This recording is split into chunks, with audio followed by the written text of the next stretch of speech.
Have you ever imagined yourself standing in the middle of a battlefield where thousands of people are screaming with laughter while thousands of ripe red tomatoes fly like cannonballs straight at you?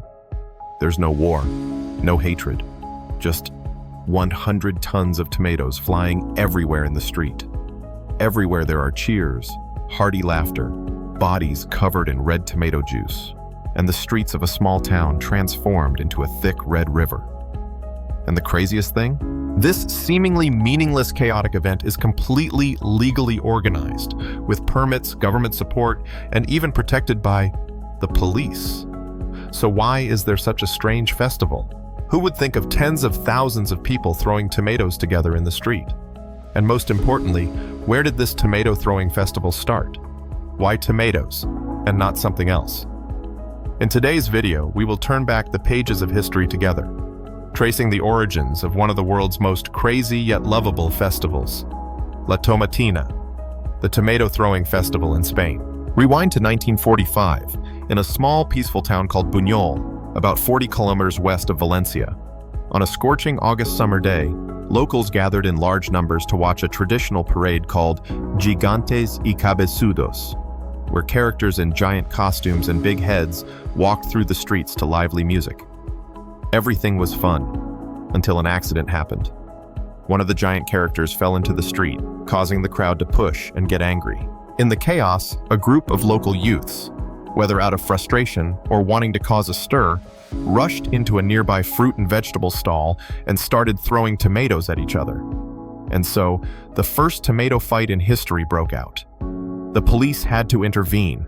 The unruly youths were arrested. But the next year, they returned, this time bringing tomatoes, better prepared. A red war broke out again. The year after that, it continued.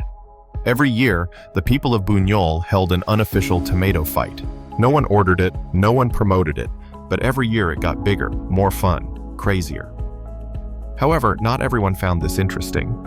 In the early 1950s, the Franco government, which was extremely conservative, issued an absolute ban on the childish act of throwing tomatoes in the street. So for a few years, the festival was suppressed.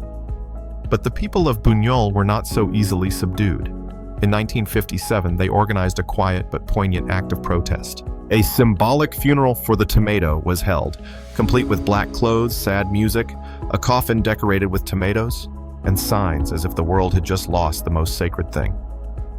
The media began to pay attention. Public opinion was supportive.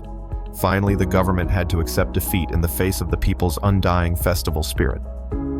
From then on, La Tomatina was officially held every year. Since the government conceded in the late 1950s, the tomato-throwing festival in Buñol was no longer prohibited. And then, from a local joke, La Tomatina began to become a national phenomenon. In the 1980s, 1990s, the village of Buñol began to welcome not only locals, but also tourists from all over Spain. But the truly big milestone only came when international media outlets took notice of the festival. In 2002, the Spanish government officially recognized La Tomatina as a festival of international tourist interest.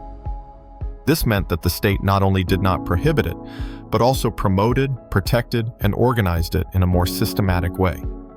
Since then, La Tomatina has exploded into a global event. Tourists from over 60 countries flock to this small town of only about 9,000 residents every year. All hotels and guest houses in the area are booked months in advance. Tickets to participate are limited. Only about 20,000 lucky people can attend directly. And like a cultural fever, La Tomatina has been replicated everywhere. In Colombia, people organize their own version of the festival. In Japan, tomatoes are thrown into a swimming pool. Even in India and South Korea, simulated La Tomatina events have appeared. But if you want to experience the original feeling, you have to go to Buñol, where everything started from a brawl in 1945. So, you're wondering how this festival actually takes place? Imagine 20,000 people crammed into a street only a few meters wide in the center of Buñol. Large trucks filled with ripe tomatoes from the Extremadura region, tomatoes that are not up to standard for sale as food, but perfect for child throwing. Police block off roads. Medical staff are on standby. Cameras from TV stations film from above. And when the whistle blows at exactly 11 a.m., the battle begins. Special rules. Only lightly squashed tomatoes can be thrown to avoid causing injury. Do not throw hard objects. Do not tear other people's clothes. Do not climb on windows or roofs. And especially, the festival only lasts exactly 1 hour, from 11 a.m. to 12 p.m. Before that is the Palo Jabon event, where participants try to climb a greased wooden pole to win a piece of ham hanging at the top. Whoever wins the ham will be the one to start the battle. Within an hour, more than 100 tons of tomatoes are thrown everywhere, creating a sea of red from the ground to people's faces. No one escapes the tomatoes. No one stays clean. But everyone laughs, hugs, and rejoices at being immersed in this strange red substance. When the clock strikes 12 p.m., the battle ends immediately.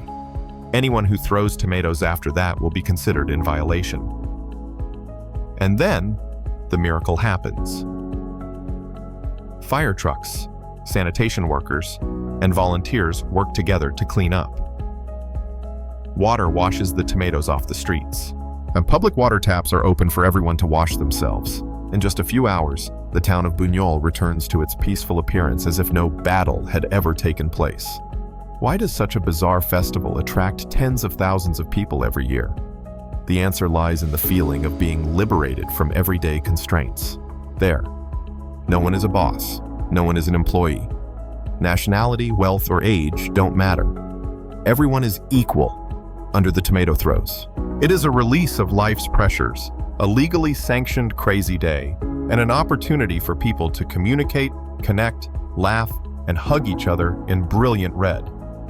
From a casual scuffle in 1945, the La Tomatina festival has become a symbol of freedom, fun, and humanity. It proves that a small action can also create a great tradition if it touches people's emotions. And if you have the chance to visit Spain in August, ask yourself, are you ready to stand in a sea of people, catch a flying tomato, and smile, throw it back?